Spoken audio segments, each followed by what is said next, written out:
Ada saat-saat tertentu Pak Dodi itu mempunyai temperamen gitu loh Bu, emosian gitu ya.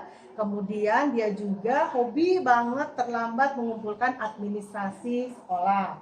Nah, suatu ketika dia itu melakukan suatu kesalahan besar ya, karena dia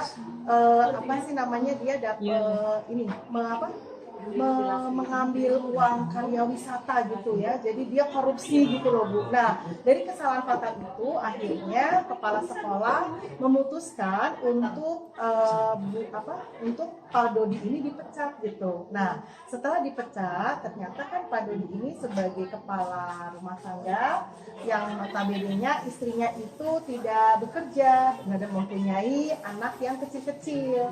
Nah, dia melamar nih di sekolah baru gitu dan sekolah bagus gitu ya. Nah, Pak Dodi ini meminta Ibu sebagai kepala sekolah untuk mengisi form rekomendasi di mana di situ ada tentang integritas, tentang kesetiaan, tentang bagaimana dia berperilaku sebagai guru gitu.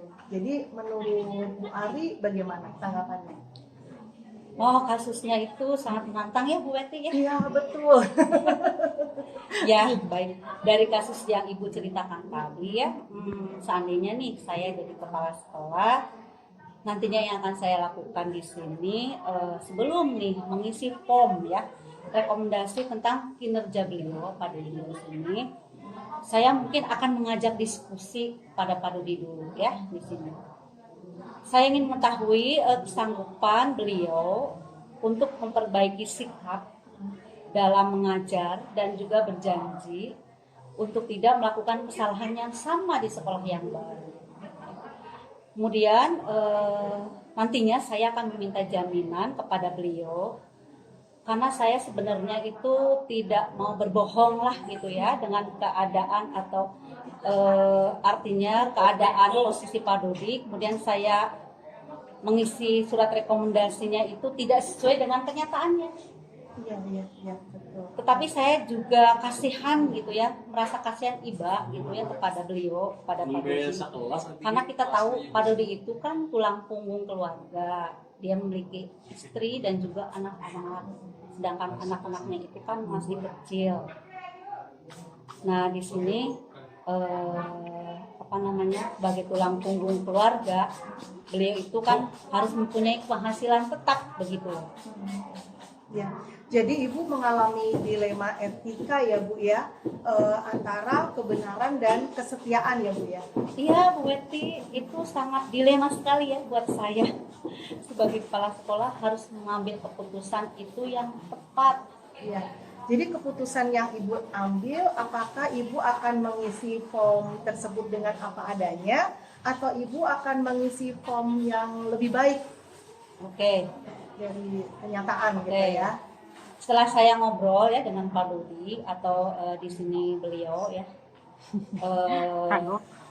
dan Pak Dodi akan berjanji tidak akan mengulangi kesalahan-kesalahannya, kemudian tidak mengulangi artinya kesalahan yang sama di sekolah saya, gitu ya, di sekolah yang saya pimpin gitu ya.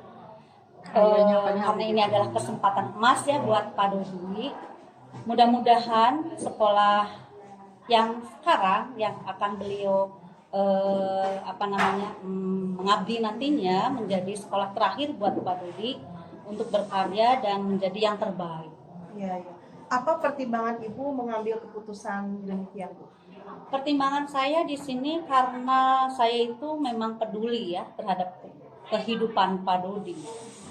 Pak Dodi itu sebagai kepala keluarga.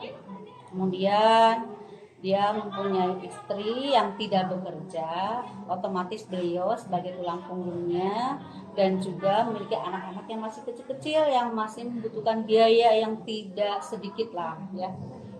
Kemudian saya tidak tega lah kalau misalkan menulis surat rekomendasi yang sebenarnya, karena pasti Pak Dodi itu tidak akan mendapatkan pekerjaan tersebut seandainya saya itu menuliskan dengan yang sebenarnya.